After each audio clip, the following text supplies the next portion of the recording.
Welcome to பிரதி babies world. இன்றைக்கி நம்ம சேனலில் பேபிஸ்க்கு கோல்டு காஃப் வராமல் தடுக்கவும் ஆல்ரெடி இருக்க கோல்டு காஃபை சரி செய்யவும் ஒரு simple and best home remedy தான் பார்க்க போகிறோம்.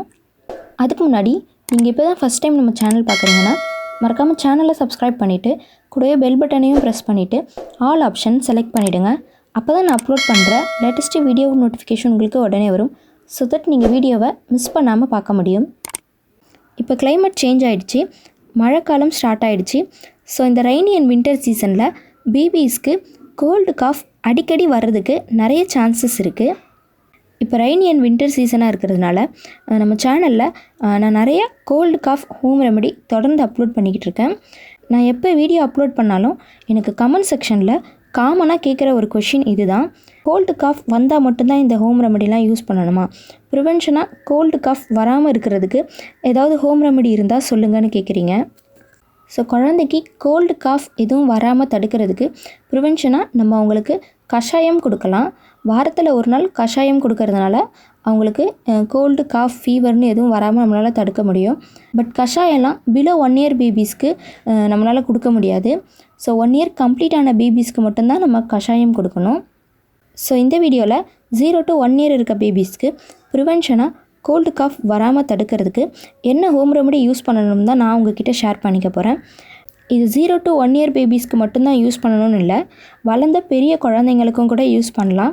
அதே மாதிரி இந்த ரெய்னி அண்ட் வின்டர் சீசனில் மட்டும்தான் இந்த ஹோம் ரெமெடி யூஸ் பண்ணணும்னு இல்லை, குழந்தைக்கு நீங்கள் எல்லா சீசன்லேயும் இதை யூஸ் பண்ணலாம். இது எல்லா சீசனுக்குமே சூட்டபுளாக இருக்கும். ஸோ வீடியோவை கடைசி வரைக்கும் ஸ்கிப் பண்ணாமல் பாருங்கள். ஸோ இந்த ஹோம் ரெமெடி செய்கிறது ரொம்பவே சிம்பிள் அண்ட் ரொம்பவே எஃபெக்டிவாக இருக்கும். குழந்தைக்கு சளி, இருமல், காய்ச்சல்னு எதுவும் வராமல் தடுக்கிறதுக்கு இது ரொம்பவே ஹெல்ப் பண்ணும். ஸோ குழந்தைக்கு கோல்டு காஃப் வராமல் தடுக்கிறதுக்கு ஹோம் ரெமெடிக்கு நம்ம இன்றைக்கி 2 பொருள் மட்டும்தான் யூஸ் பண்ண போகிறோம். இது பார்த்திங்கன்னா கிட்டத்தட்ட விக்ஸ் மாதிரி தான் இருக்கும். விக்ஸ் பேபி ரப் யூஸ் பண்ணுவோம் இல்லையா, அதுதான் ஹோம்மேட் விக்ஸ். இது குழந்தைங்களுக்கு சளி, இருமல் வராமல் தடுக்கிறதுக்கு இது ரொம்பவே ஹெல்ப் பண்ணும். இதுக்கு நம்ம யூஸ் பண்ண போகிற ஃபஸ்ட்டு இன்க்ரீடியண்ட் தேங்காய் எண்ணெய் தான். செக்கு தேங்காய் எண்ணெயாக யூஸ் பண்ணுங்கள், அதுதான் ரிசல்ட்டு ரொம்பவே எஃபெக்டிவாக இருக்கும். ஒரு தாளிக்கிற பேனில் 2 டீஸ்பூன் தேங்காய் எண்ணெய் ஊற்றி அதை நல்லா ஹீட் பண்ணிக்கோங்க. தேங்காய் எண்ணெய் நல்லா ஹீட் ஆகி புகை வந்ததும் அதில் ஒரு கற்பூரம் சேர்த்து ஸ்டவ் ஆஃப் பண்ணிவிடுங்க. அந்த கற்பூரம் தேங்காய் எண்ணெயோட ஹீட்லேயே நல்லா கரைஞ்சிடும். ஸோ இவ்வளோ தான் நம்மளோட ஹோம் ரெமெடி ரெடி. ஜஸ்ட் ஒரு 1 மினிட்லேயே இதை ஈஸியாக ரெடி பண்ணிடலாம்.